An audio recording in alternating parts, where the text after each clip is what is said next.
looks like people are still coming in, so we'll just give another minute or so. I love this growing community where we see old friends, long-term friends, I shouldn't say older, and new friends come. Old is good. Yes, Sally, you are my guide in that. Older, elder. Old is good. I'm so grateful not to be young right now and having to go to work every day.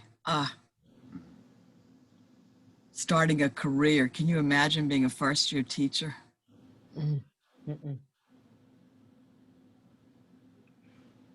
I can't imagine being a young mother trying to work and balance children.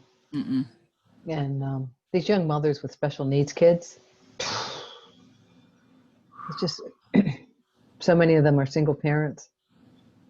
Yes, indeed. Justine, I think we're okay to get started. Let's do it. Perfect.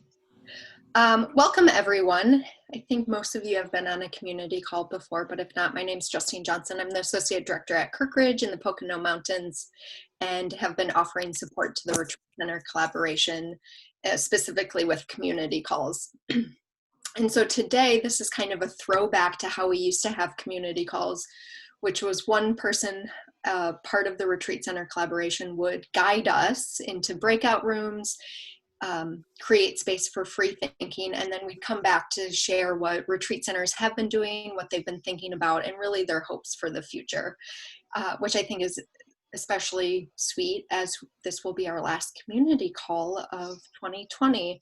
And I think some of you are probably pretty eager to be done with the year 2020, but there's a lot of great learnings in this year too, unexpected outcomes that we've seen along the way, and hopefully learnings in that as we carry into 2021. So to start, there's a healthy community here with us. So I'd like you to introduce yourself via chat. I think we will have time for, maybe Jean will set up some breakout rooms. I think we've kind of peaked over the small group size. But just who you are, what retreat center or organization you're at. And then I was asking Ben how to beautifully say this, but I'm just going to say, where are you today using weather terms? Are you mostly sunny? Are you foggy? Where are you today? And I'll just give a second to let that populate while Ben gives us some announcements and updates related to the Retreat Center collaboration.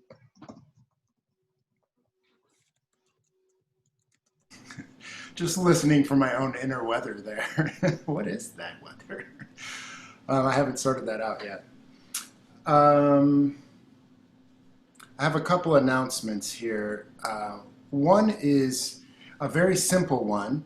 In September, we held a Healing Circles facilitator training, which went really well. We had a full group, and we had a few people, 3 or 4 left over, who were on a waiting list, who were interested in doing another Healing Circles training. And we haven't booked that yet, partially because I'm not sure what demand is, and it would be good to have 6 people maybe to get that going. And I think the circle trainings cap out around 10 or 12. So I'm just wanting to continue to put that out there. I reached out to the people who are on our waiting list. They're still interested, so I have 3. Are there more folks who heard about that and are interested, or have folks not heard about Healing Circles? Maureen, interested? Yeah? Okay, great. Anyone else curious to know more about Healing Circles or interested in taking a training? Just wanted to get a pulse. Maybe Naomi? Okay, okay. And Ben, could we get a, at some point, pull those folks together? Absolutely. Because I took it early and I feel kind of out of the loop. Yeah, yep. Okay, thanks. Yeah, there was a little bit of discussion at the end of that training about how we might continue to sort of support the facilitators as they go out and host their own circles in their own spaces. So I think there'll be some nice interplay there if we can support that. So that's my, and there's also some of us that are in a second Going Deeper program with them right now too. Okay, good. See, I don't see that. That's awesome. Thank you, Paul. Okay, so I'll reach out to some of the folks that we're seeing here today. Justine, we have a comment here about Mighty Networks. Do we want to save that for later? Yeah, let's do that at the end. So maybe some of the conversations that are brewed in this community call can be taken offline or off community calls, but back online on Mighty Networks. So we'll end with that, kind of maybe some action items. I just want to note in the chat, all of you are so willing to engage in a weird chat icebreaker, but there's a lot of sun, which is really great to hear. And I love the balance. Some people are saying the calm before the storm. Some are saying, now I get to be calm and relaxed. So there's a healthy balance of a lot of different weather patterns happening, and hopefully we'll feed off of each other when we talk and dream out loud. So at this point, I'm going to hand it over to Jean, who's really going to guide the conversation. Just wanted to say thank you again to Jean. She volunteered kind of last minute. We had some other plans for this community call, but it seems to be a right topic as we close out 2020, and Jean is always willing to say yes. So I'm just grateful for her. Thank you. And yeah, I'm batting up, so you'll have to be just a little patient, but I'm actually kind of excited about this conversation. I had one of those overnight aha thoughts, and I'm passing it on to you. So you got to hang with me a little bit, because it's kind of a long way. It's a little bit around to where we want to go. So saw an article in the New York Times called The Social Life of Forests. So if you haven't read that article, it's really interesting. And in that article, it was an article really about Suzanne Simard. And Suzanne Simard is a professor at the University of British Columbia. And she went out on a limb in some TED Talks and in some articles about the fact that forests communicate with each other, trees communicate with each other, right? And how interconnected they are. So I started thinking, and I thought, the retreat collaboration, we're kind of like a forest. And so let me just explain this a little more to you, and then I'm going to tell you what I'd like us to do. So there's a sense that trees communicate with each other. They're mother trees within the forest that when there's impending danger, they actually warn each other about that impending danger. And you can actually measure it by, I think, carbon. There is an interdependence of big trees and little trees. If people harvest and just do like the same age trees, they actually don't grow as well as when you have older trees and younger trees together. They actually nourish each other. There's also this, okay, so I'm not really great at this. Mitochondrial network. Justine, can you pronounce that for me? I know she'll help me. Come on, somebody help me. Mycorrhizal. Mycorrhizal. Thank you, Naomi. And so I'm going to ask you next to add to this. The mycorrhizal that forms on the base of these trees, that the trees are totally dependent on this fungi that are at the base of these trees in order for the trees to get nutrients. And the trees, what they do in return is they give sugar energy to the mycorrhizal. Close. Let's see, did I miss anything? And that mycorrhizal network actually also interconnects these trees real deeply under the forest. Okay, so why are we talking about this? We're talking about this because first of all, it's like, my first response is, oh yeah, right. You know, I see trees sometimes flat or forests is flat, and I don't know the other stories that are going on within that forest. And I think there's a temptation for us to see each other as flat, like we're all these independent centers that really don't have a deep interconnection. But when you start thinking about the deep interconnection that we really do already have, but we actually don't really recognize, then you move into this place of potential power. Like, what is the mycorrhizal network that's holding this retreat center collaboration together? And what would happen if we really believed in that we could communicate with each other, and it's important that we actually support each other. So one of Suzanne's quotes is this: the benefit of the cooperative underground economy appears to be better overall health, more photosynthesis, i.e. more energy, and greater resilience in the face of disturbance. Now, if we haven't faced disturbance this year, I don't know a network that, I don't know who we are. We have helped each other, right? Greater resilience in the face of disturbance. So here's my invitation. I really want us to get out of the box. We're going to divide into groups, and I want to think about collaboration. I want us to think about, like, what is the secret life of retreat centers? What is possible? What is already there that we're not recognizing? And Naomi, I'm going to ask you, I'm not going to put you, you know a whole lot more about this than I do, I can already tell. What important points of this kind of metaphor that I'm trying to drive home am I missing?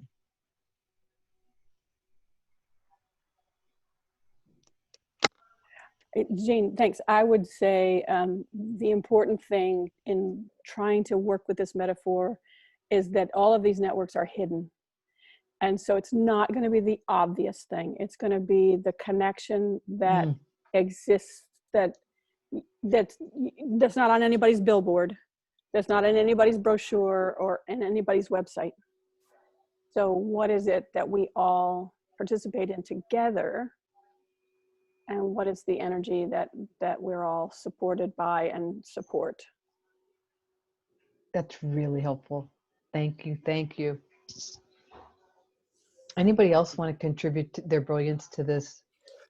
I don't know about my brilliance, but I would say the thing that struck me in that article, which I also read and also got charged up because I saw a connection to our collaboration, is that it challenged an existing scientific notion that looked at the relationship between trees almost in a capitalistic, competitive, I want to get more resources so that I can win, survive kind of framework. And it said, no, actually, collaboration or exchange is the way that we can all do better. And it was sort of like all the scientists were like, wait, that's not how we do this.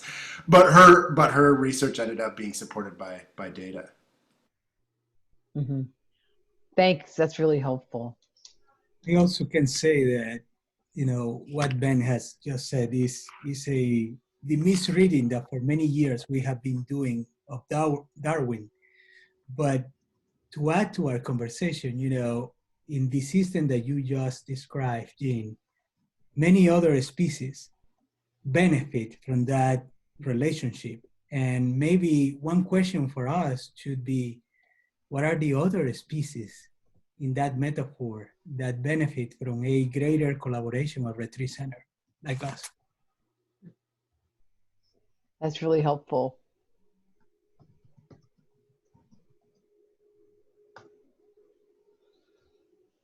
That's great.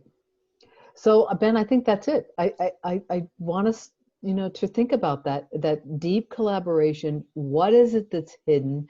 What other organizations or how does society benefit from our existence? How do we benefit each other, whether big or small?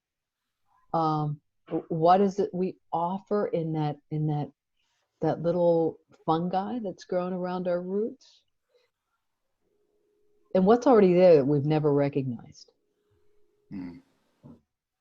I have 3 groups of 6, and I'm wondering how many minutes we want to spend in groups, Jean. What are you thinking? We have Michael at the end. It looks like we have a fair amount of time. So can we spend 15, 20 minutes, and then we'll come back and we'll have a group, because we're not too big. So we could really have a pretty dynamic conversation, I think, together. Jane, can I just add too, I was so excited to have you set this up for us that I skipped Ben's part about. I wondered about that, but I was just trying to go with the flow. We also have that at some point. So we can do that at the end. So Ben, I'm going to let you figure out the timing of how it is. But I think, but I think like maybe 15, at least 15. Let's do 15, and we'll come back and hash out all the goodness that comes up in those first 15. So I'm going to open the rooms now. We'll see you in a little bit. Okay.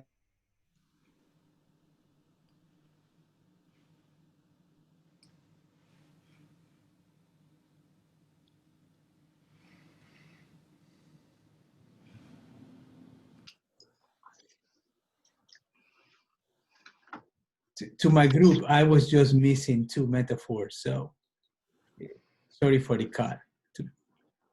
I think the group needs to start with Francisco as he shares his metaphors.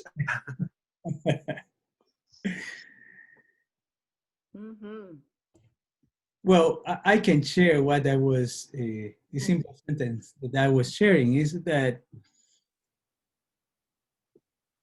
looking at our normal life, the whole situation that we have been living for the past 9 months is a clear call for, at least I feel it for me, that there is no way that we should go back to the normal that we know as the normal, as that normal was what put us where we are today. And linking that to the article and to the metaphor, learning from the forest, the fact that we are living through this situation associated to COVID, and we have been able to pay attention to the small fungus that are growing around us. Like otherwise, we will be looking at maybe as our only a species of trees or only the canopy, but not taking a side of the root system that we have and that we share. And I don't know, I think that there is some beauty and some challenges to be overcome, but so many opportunities for keeping this collaboration among ourselves and among many other people behind us as we envision the way forward. That was why I said that 10-second one was not enough, Lawrence. Thank you.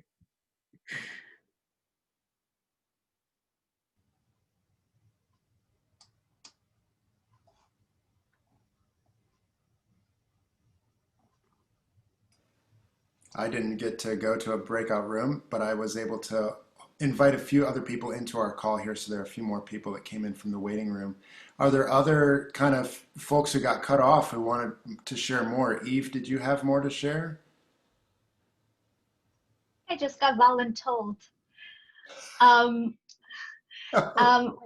Our group was talking about many of the ways in which the networks, whether they are metaphoric or spiritual or tangible, really are already in play with all of us. And so I was asked just to talk a little bit about what the trees are doing in our land. And for us, we've really realized how much we were not gleaning from them and how much more they had to give and how much more we could learn from them in a time where we were seeking more support.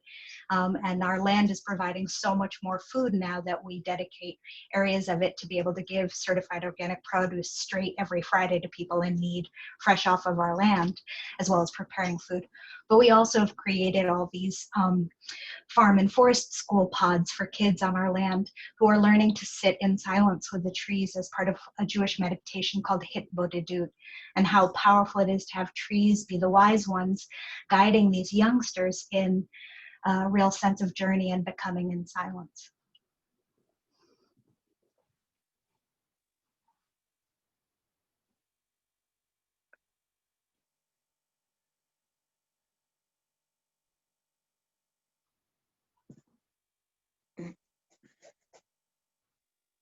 Eve, I just want to say, I mean, that's brilliant. I mean, it's brilliant. And how easy it would be for that inspirational story, especially about young people sitting at the roots of trees and doing meditation.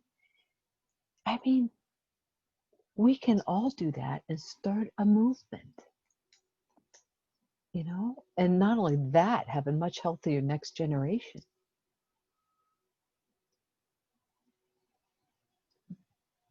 It's small and very radical. Can that be my new nickname?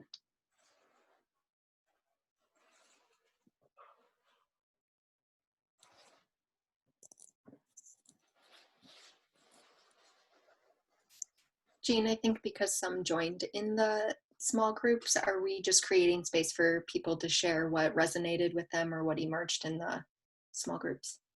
Yeah, that was my understanding of what we wanted to do.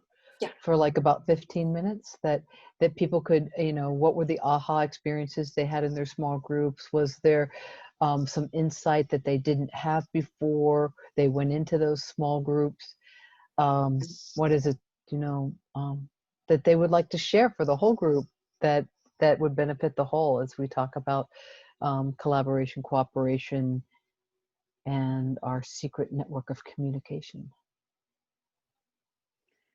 I'd like to respond to Eve a little bit, just because I love what you're doing at your center. And recently, I've changed how I'm doing some of my programming in ecotheology, and instead of having people just go and spend time with the trees and sit in, I ask them to talk to them and then listen for a response, and then bring the response back to the circle and speak for the tree or for the rock.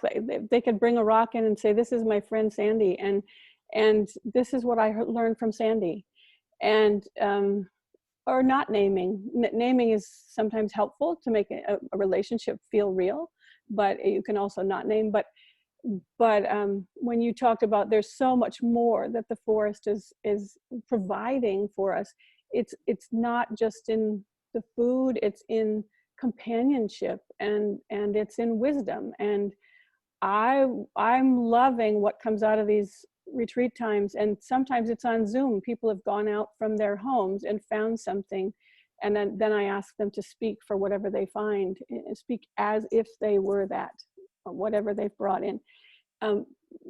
It's bearing tremendous fruit spiritually and in this whole idea of interconnectedness. So Mazel Tov.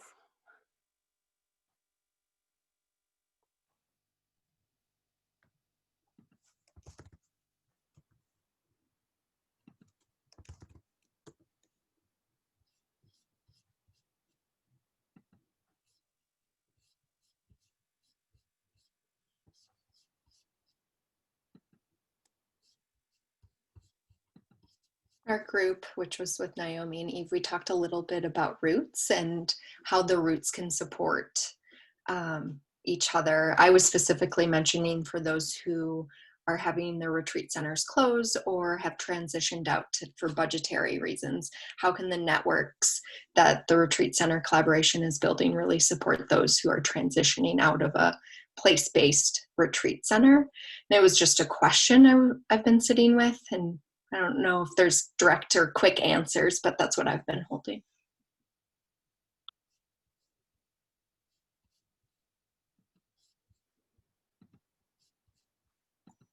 I personally have been so glad to see you continuing, Kitty. I know your retreat center closed, and also Naomi, that you've put in your resignation, you and your husband, to save the retreat center money. I think I would love to find ways that we can be supportive, but it's so great that you keep coming to these calls.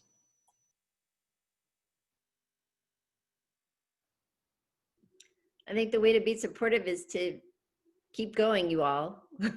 Please keep going. Hang in there.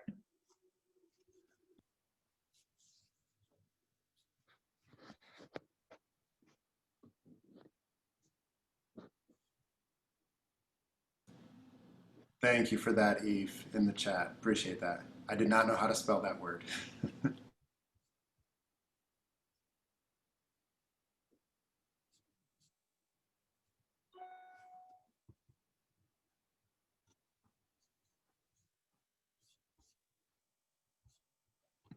Following what Francisco said about, we don't want to emerge the same. We had a little bit of a conversation about fallen trees and maybe, I don't know if I can get Sally to talk more about that. Are you willing to do that? Yes, no? I can't tell what that was. I can't really say a lot because I don't know a lot. What I shared in the small group is that as I'm watching trees in my own yard and neighborhood that have fallen for whatever reasons, what I notice is that often the first thing that grows are the mushrooms, the fungi, and that there's a new life there and new possibilities. In my own yard, I'm watching one particular patch that now the fungi have turned all sorts of different colors. Now they're this yucky, black, moldy stuff, and the insects are coming. And so what I suggested was that, maybe, and Jean took it a step farther. She said maybe the trees that are falling are our culture, and that the retreat centers are the fungi, the fungal network. So Jean, add to that. I'm not sure what else. Or Kitty, you might want to add to that. I think it's the fungi that is repurposing, right? Recycling and repurposing that fallen tree into new life. I think the image that really caught me, there are many images that caught me in this article. It's called The Secret Life of Forests. It was in the New York Times for those of you who came in a little later. This imagery of being large and small trees together that are, if we imagine this collaboration as a forest of large and small trees together of different species, as you said, Francisco, and that there's this connection, this connection of fungi that have to exist in order for the trees to exist, that we're all of it. And what I would not be as excited about this work if we were a network, if we were simply a billboard about posting, what's the best sanitizer to get, what's the best food service to have, what are the mechanics about reopening. That's important work, but that's not what would draw me in. What draws me in is this other kind of more mysterious place where we are, which is what's possible. What's possible for us to build as a network together, what's possible for us to be in a movement together that just does its own part, as Kitty, you said, big or small, to do a little bit to move this culture and this world to a better, kinder place. And that's what draws me in and holds me here. And so that's kind of the conversation that I was hoping to engage us in today, and at least put your brains to wondering about that. Because together, if we just added up the numbers of who we are right now and who we have influence over, it is really powerful if we really think about it. I was having a conversation with a woman this morning from Scotland who's in the Iona Center, and it's a group of dispersed members. There's 300 of them in the Iona Center. That's it, 300. But they have this huge social network. They have this huge social capital. Well, we're not much different. There's us, but we have a huge social capital if we started to talk about it. We know people that know people that know people. I'm just, that's what I'm excited about. I'm excited about that. Like, what movement do we want to get behind, or what, how do we want to care for the next leadership, the next generation of leadership, and what movement can we create, or ecotheology, Naomi, or, you know, it excites me. That's the conversation that excites me. So I'm going to stop now. I love that, Jane. I love what you just shared with us, and I've oftentimes think about the same thing. I mean, we're one tree, right? But we're part of a big forest. So what are the needs of that forest, and how can we provide shade to those walking through that forest as they might find themselves lost or just tired and want to lay and sit under that shade? I think that part of what Kitty was saying was being that mushroom, right? Or that fungus that grows on that fallen tree. Well, I think that we have to, before we need to think about planting a new seed somewhere else, we got to make sure that we're not a hollow tree, because that hollow tree is going to fall down a lot quicker. So how do we come together and strengthen each other? I mean, we're talking about the different types of trees or the different sizes of trees, or but I think part of the reason why we can work together is because we need to look at our roots and our essence. And as long as we have deep, healthy roots, the tree's gonna stand. But we're gonna need to stand together so that those roots are interconnected with one another. And knowing that we have that, we then can look at, these are our strengths, and take an approach of abundance rather than scarcity, and then figure out what is that mission that we can all contribute to at different lengths. But what does that look like? And what does collaboration look like? And what does that mean to each and every one of us that have these gifts to share?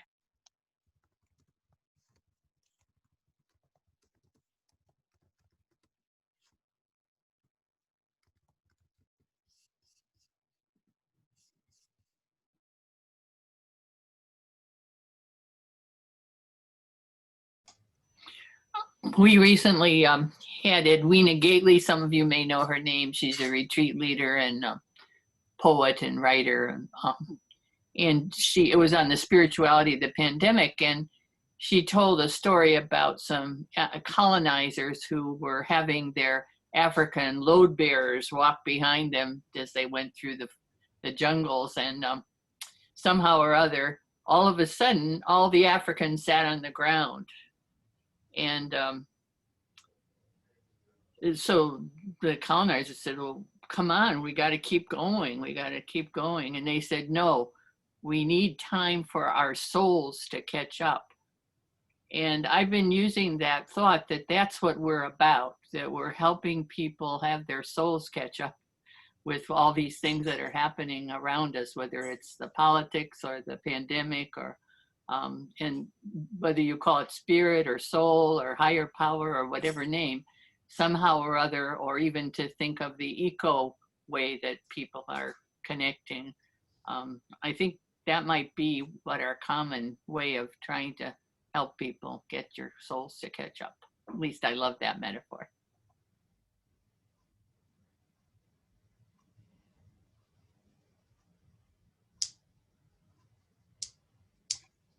I like that too, Maureen. That's wonderful. And I shared in the small group, I think one of the things, and I'm sure pretty much everybody else has heard this too, but in terms of retreat work, however we express that, one of the things I hear over and over from people is, I don't want to go back to the way it was before the pandemic. So I think there is a holding space that we have now in this time, and will become even more important as people go back to whatever normal is. It won't be the same, but get busy again, get drawn in more directions again. I think that their spirits, their souls are going to really need these places of support, whether they're physical or in some other way, that allow people to, kind of mine the gifts of this time of slowing down, of letting go of things, of kind of living a kind of an old time monastic life. So I think that in that way, we're more similar than we are different. And I know Jean had mentioned a couple of sessions ago the idea of maybe doing something with some speakers that maybe none of us small trees could have, like a Edwina Gately, or somebody not even out of the Christian tradition, but that has that kind of value system, or that spirituality would be, at least one concrete way that we might begin to express that interconnection. And I unfortunately, I have to leave for another meeting, but I just wanted to say how happy I was to be part of this conversation up to this point today. So thank you. I would happily volunteer what someone in my group said, and that was Sally, and she talked about the next normal, when we come back. And I didn't share this in my group, but ever since she said that, and with Nancy having said what she just said, it reminded me, my kids who are 6 and 3, one of their favorite books and movies is The Lorax right now. And so, which way does a tree fall? The way it leans. And so when we talk about the next normal, I don't want to drudge up all the unpleasantries of 2020, but I'm certainly taking into account whatever it is, and wherever the next seed for a tree is planted, where the current tree fell, that fell because of the pandemic, and how we, and I'm talking about the Senecal, handled things. And I think we all should probably look at how we were able to handle things. And I think also with the previous conversations, JEDI with justice, equity, diversity, and inclusion, how we've managed the diminishment of our centers and staff. Did we take those things into account? When we're muddling through with current programming online or otherwise, are we taking into account the other values that we had previously of being out and reaching out to more than just socioeconomical, well-off white people? I mean, those sorts of things.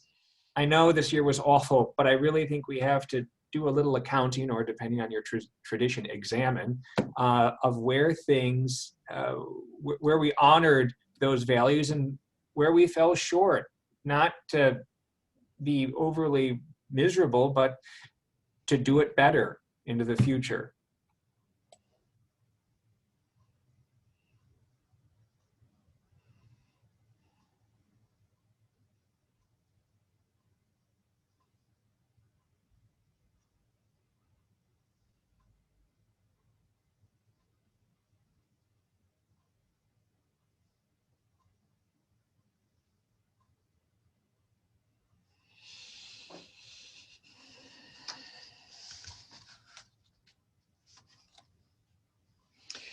I think coming out of a slightly different image or metaphor is the Christian gospel story of the feeding of the 5,000.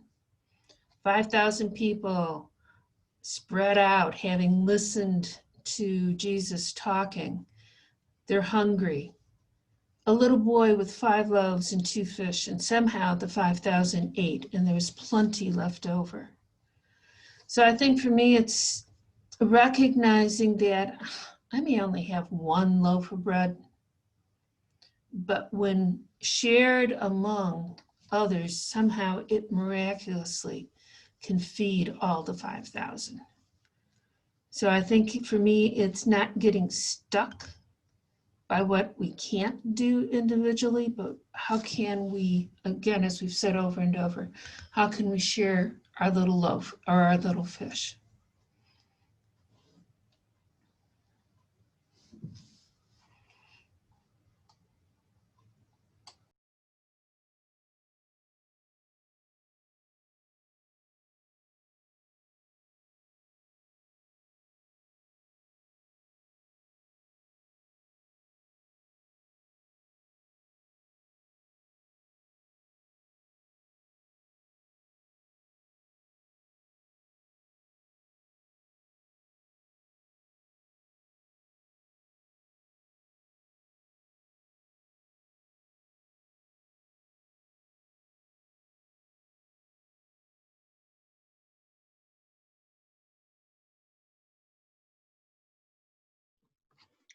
Maybe I'm being too literal, and I like that question. And I think some people have talked about how they're sharing their loaf or fish, but I'd love to hear what other people have been doing. I think that's also a reframe from scarcity to abundance, like Yolanda had mentioned.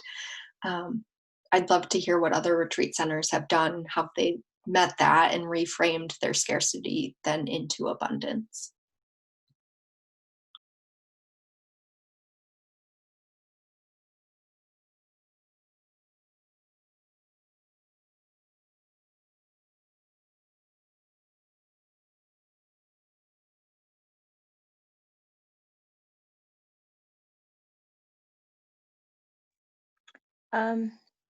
If I could speak for Dominican Center.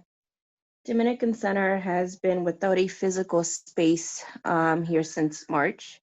And those of us that continue to work are doing so remotely. But we've talked about the importance that even in this time, we've received requests for retreats or for individual retreats.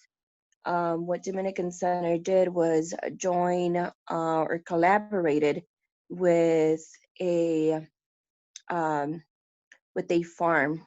Plainsong Farm. And what we did was we have years and years of experience of putting retreats together.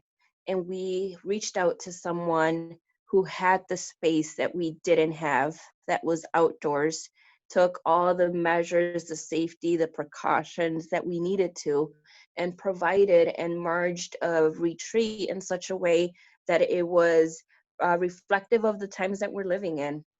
It was part of it was online, part of it was online, and then it followed into an outdoor physical space where you are once again connected with nature and you are alone walking your own path. And we had different stages and different things that we had and activities for them to think about, reflect, or journal as part of the retreat. And to see how that was received not only by those that would normally attend at Dominican Center, but how it was also being promoted to those at Plainsong Farm, had brought the two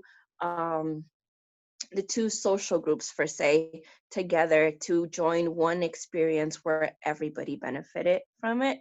And that's one small way of doing it, but we're looking at how we can do that, not just from a rural place, but also in an urban setting. So that's just one way that we've tried to expand and share our gifts and what we know how to do. Yeah, I want to highlight that interconnection there. The potential for the retreat center to be connected in so many other ways to the community and how they serve the community, how they sort of bring a contemplative lens to all the other activities that might happen in their sort of network, and how that's part of that fungal forest web that's holding us together. It's not the RCC, the impact doesn't end just with retreat centers. I think that's part of the beauty of it, is that we can learn from each other and adjust how we're impacting so many other ways in our own communities. We were able to also do something with the hospices here in the West Michigan area. And there's a lot of hospices that usually do like an annual gathering, but we were able to facilitate or to host that in a virtual setting for these hospices who are also struggling with how do you help those that are grieving right now, given the pandemic and the loss of space, loss of housing, loss of a loved one, and how do you reach out to different organizations that might want to host something but don't have the capability to do so in the way that we would have traditionally done that.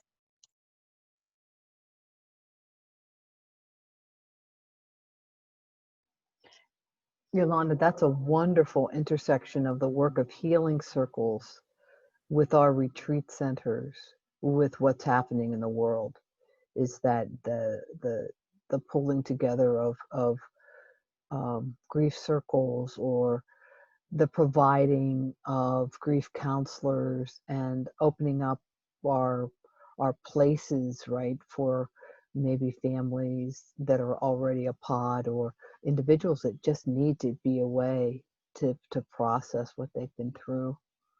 I mean, that's a brilliant thought.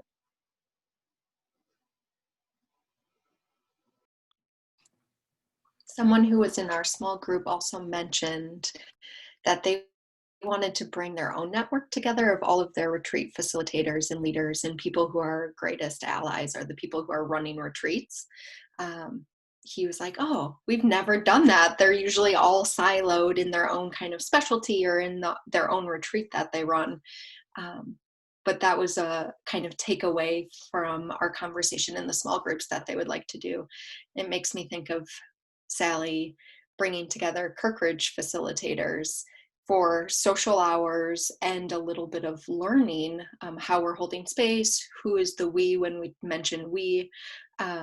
Really, they're our largest network of promoting our work, and the need for contemplative practices and space to engage in retreats and our work. And I think that goes back, I mean, that's a lot of the facilitators at our Center for Courage and Renewal, but I think that would work for any sort of kind of grouping of retreat facilitators. Right, Justine, I think it's important to note that there are participants or different people that would come to our spaces, right? But and they can no longer do that. But how are we still holding a space for them to come to, and how they're building community?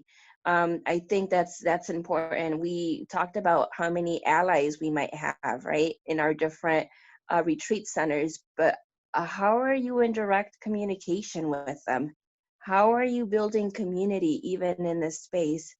And I think that's has been one of our focuses at Dominican Center, knowing that we don't have the physical space, but that doesn't mean that we can't come together and have community. And then what emerges from that is no different than what's been emerging amongst each and every one of us that join something like this. You know, we always say, oh, how great it is to have these conversations, whether there might be something that we learn that we implement or just the coming together. And I think that's what's really needed at this time. So how do we build community, not just amongst one another, but amongst those that don't know each other?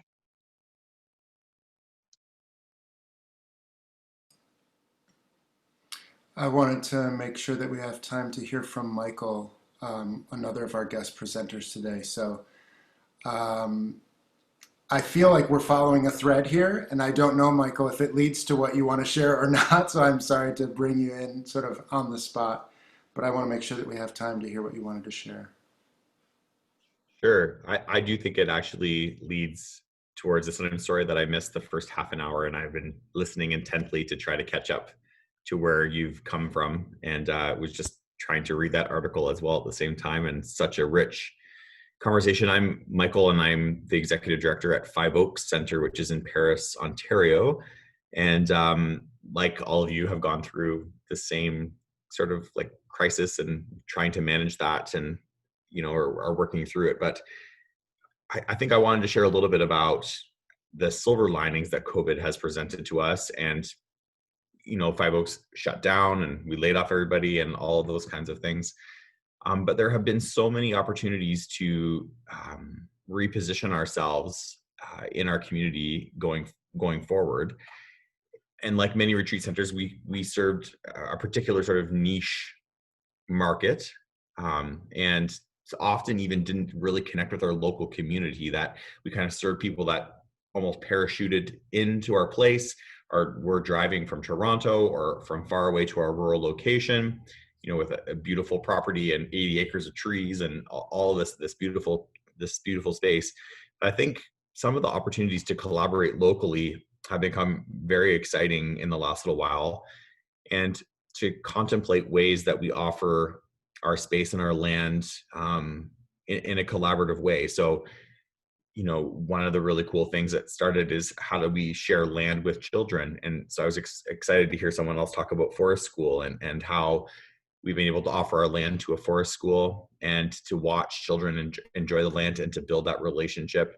And then for the center to build a relationship with those families in turn, or to collaborate around how we're sharing food, and a really silly, simple thing we've been doing is doing takeout dinners. Who doesn't love retreat center food? And all of a sudden we have all these relationships with local people who are connected to businesses and to organizations, and in a post-COVID time, hopefully will reconnect with us.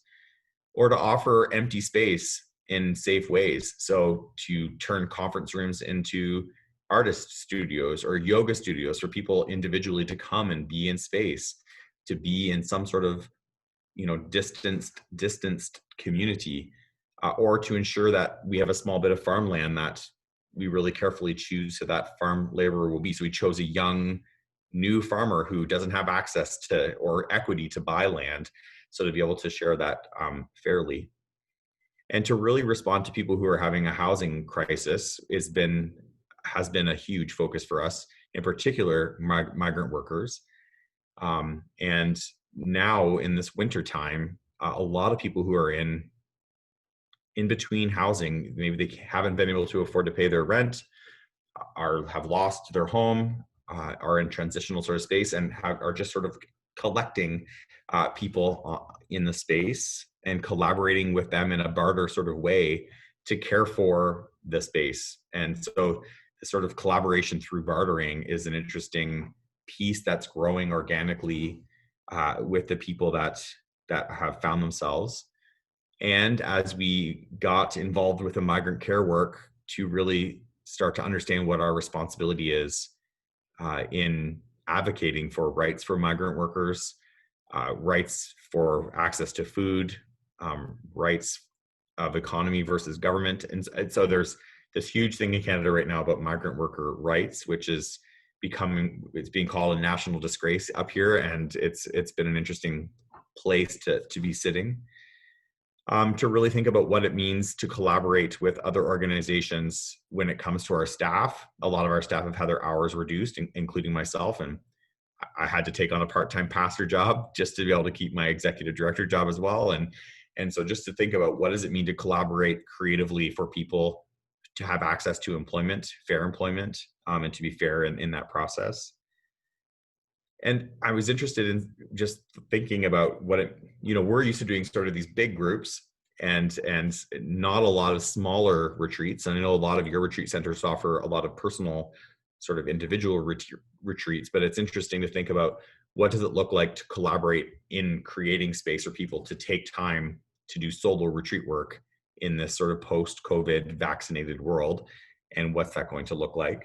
So those are some of the ways that we've been reimagining our work we're an intercultural interfaith retreat center we work primarily with Muslim, Christian, and Indigenous groups to really evaluate and reimagine what it looks like post-COVID to be anti-racist, to work on decolonizing our white bodies. We're primarily a white retreat center, to invest in staff who represent the groups that we want to work with. So we're working on that right now.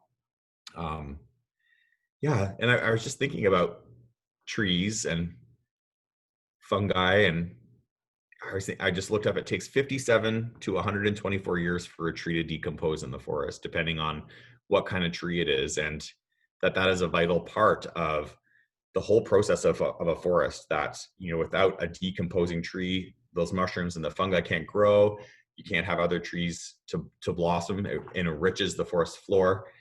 And maybe this COVID time is a time of being fallen. And, I've been trying to not be in despair, but to see the silver lining and to break down slowly what's happening within ourselves. So I hope, Justine and Jean, that's exactly what you wanted me to talk about today. But those are my thoughts right now, and I'm happy to offer them. Michael, thank you so much. It was perfect. I was taking notes, so I was just like, and just that reimagining And I love the idea of that reimagining is inviting more people into the space. It wasn't just saying, okay, we need to drill down and hold on to what we had. It was said, okay, how can we build the network to really thrive into the future? And I think it also meets people where they were at and sharing in the small groups and large discussion of how do we shift from the scarcity to abundance. So I'm grateful for that. Thank you. Do other folks have questions for Michael about some of the processes that Five Oaks went through? I was pleased to kind of hear that story of this expansion of community during a time when people are socially distanced. It almost seemed counterintuitive, but really beautiful and really necessary. So I'm struck by that. I'm wondering if other folks have other questions for you. I'll also say one of the most interesting learnings, you know, so we offered isolation care for migrant workers arriving from the Caribbean and Mexico, and each person had to be quarantined for 14 days and no more than 3 people in a cohort. So we had to like literally slice up the retreat center into zones. We made 18 zones, and you know, we learned a lot about what it means. What does it mean to keep people apart in a space that's actually designed to bring people together? You know, everything about the place is directing you to like comfy couch corners or dining room tables, or, you know, like there's the hallway washrooms. Everything is designed to bring people together. But we've learned a lot about, in this time of keeping people apart, about what it might mean in a post-COVID world, about how we can offer retreat that still honors that sometimes people need to be apart but together. And so it has been a fascinating journey down this rabbit hole of discovering what that might look like post-COVID, and reimagining space, and reimagining the kind of groups that we might want to welcome, or the kind of programs we might want to host, and what we might want to say no to as well, which has been fascinating to really evaluate as groups canceled, group after group after group after group have canceled, like all of you have had. Like $500,000, like for us, it's been $500,000. Lots of staff have lost their jobs. So, but when we are able to see new, what will that look like? And that's really exciting. It's really exciting to think about this time next year when we might be able to start to welcome back people to the space. How do we want to do that? And what's our priority? So, yeah.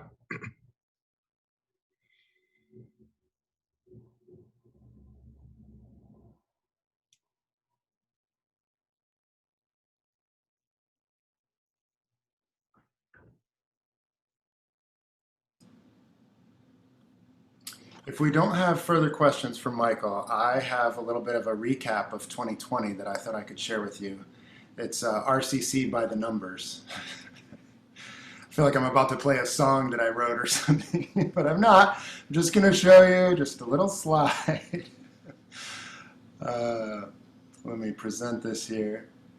I put this together as we're going to go into a funders roundtable that Fetzer Institute is going to host for us, where we're going to be talking about our work to funders and seeing what people connect with at retreat centers, and especially with this network of retreat centers, which continues to grow. And as I put the numbers together and we talked about wanting to give a little recap on this call as we look back over 2020, I thought maybe I could just share these quickly with our community so people can kind of see where we are. We have 210 people in our listserv, which is a broad range of individuals. Some have had very little connection with us, and some have been a part of almost everything we've done. So there's quite a range there. Some people are not at retreat centers. Of those 210, we have 125 that are actually at a center or at an organization, or at least 125 organizations represented. Many people have come to physical retreats that we've hosted. We're spread out all across the US and several in Canada. And for our recent community survey, which our next community call is going to be talking about the results of that survey, we had 48 retreat centers represented there. So I'm excited to see, that's a really good percentage of our group. I'm excited to see what that data shows about where we're going sort of as a group. Our Mighty Network platform we launched this year, we have 68 members there. We've held 28 community calls this year. Once COVID sort of kicked in, we went to weekly community calls. So during the spring and summer, many of you were a part of those. We had a lot of community calls. Those were an important way to stay connected, and it was also a great way to sort of keep ourselves on each other's radar as changes were happening so quickly. Out of that, I think we've started to see that it can be hard for new people to understand where we've been and where we're going. So we're going to try to hold those open houses like we had this past month. We're going to try to hold those more often. So I've already booked one for March. So we'll have another open house. If you have friends or colleagues that would be interested in learning about the RCC, we'll have another one of those. And then our website is new this year, and so far we've had a huge number of unique visitors trying to see what's out there, what we're doing, which means that these conversations are sort of fertile ground for all kinds of different ways that our impact might flow outward over the next 2 years at least. And so it makes me excited to see where this year has gone and to think about what is possible for us as we continue to explore how we're reinventing, how we're reimagining, how we're sort of taking to task the challenges that the year presented and what Mark was talking about, looking back and seeing where we can grow more. I appreciate that critical lens. Justine, do you have more to say about that, the RCC by the numbers? I tried to give you just a quick picture there. It was a quick picture, but I think it also spoke volumes of kind of those tendrils reaching out. And one thing I would add was over the summer and into the fall, we worked on a video push that also reached different networks with Fetzer Institute that I would love to see. So Ben does an amazing job at communicating and pushing things out. And so to look at all the views on our YouTube videos, these community calls are recorded, how many views there have been, how many conversations have started. I think we'll also be able to see a beautiful data collection. I know that's kind of funny, a beautiful data collection of after the survey that hopefully all of you took, but that'll also show this network of how we're collaborating together, which will be another important number, I think, as we look into the future. So that was my add. Thank you, Ben.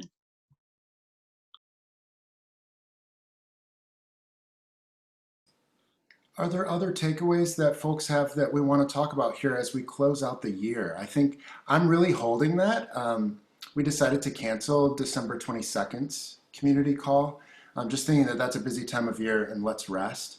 There are so many heads nodding right now. People are like, and yet that, I think for me, it makes this call more valuable because this is my chance to say, hey, we've spent some time together this year and it was valuable.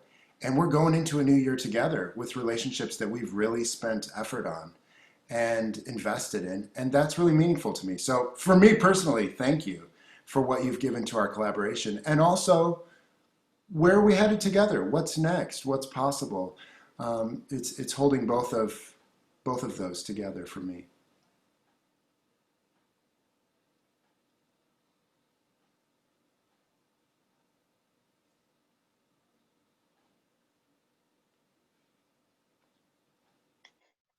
Ben, if I could just take a quick minute to say how glad and how fortunate I feel to have been part of this new emerging community as part of this retreat center collaborative.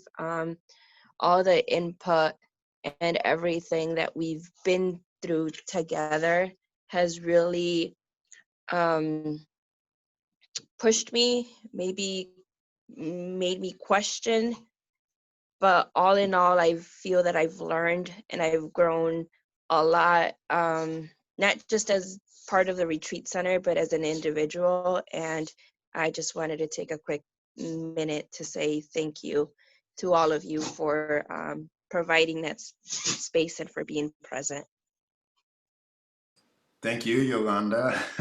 You've shared a lot of wisdom in these calls. I really appreciate your perspective. I want to thank you, Ben, and you, Justine, for all the stuff you're doing behind the scenes. We all know what it means to do behind the scenes work, to make other things happen. So none of us, I think, in these Hollywood squares take that lightly. And you have done an enormous amount of work to launch things, to try things. I mean, we're on ground that we've never been on, and forming little fungal networks. And you have more than your fair share of pulling all this together. So just Justine and Ben, thank you so much, and looking forward to the next year plus together. Yeah.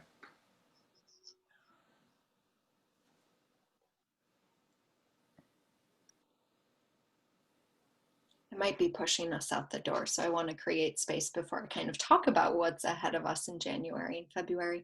And Jean, I didn't know if you had a poem to close or anything that you usually pull. Okay, you're nodding now. So I'll just give another minute of silence, and then I'll close out with Ben and I if we have any announcements.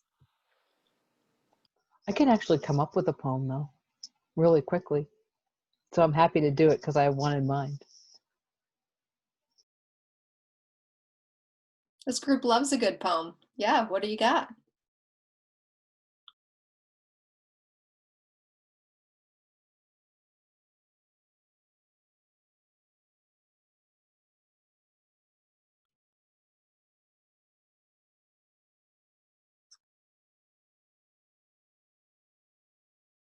Actually, I think the poem's going to be really sweet to leave on. So I just want to say, hopefully, we've already started to draft our community calls topics.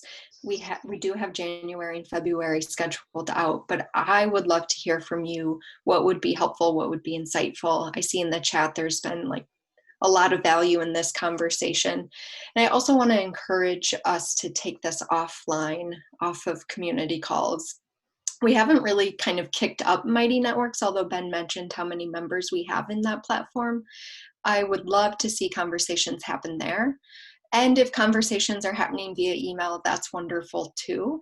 Please let Ben and I know how we can support you if you are collaborating with another retreat center or want to venture down with a local organization.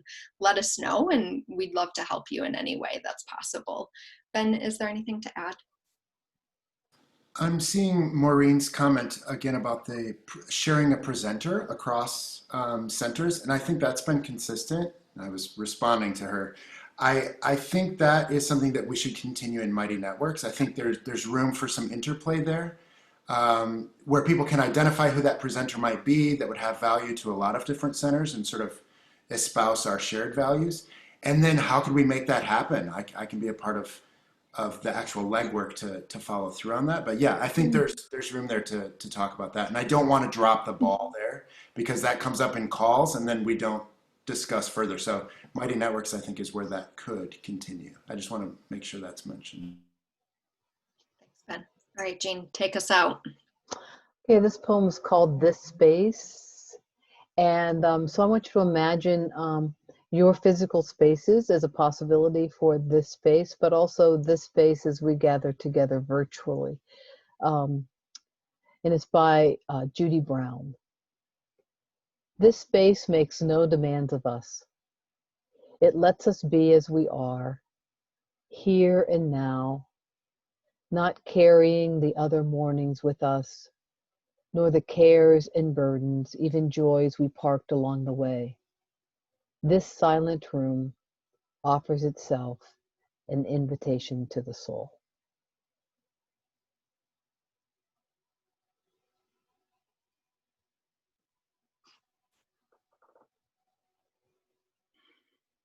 Thank you, Jean. Thank you so much for hosting the space. And thank you, everyone. We'll see you in 2021. Many blessings. Great to be here with you all. Thank you.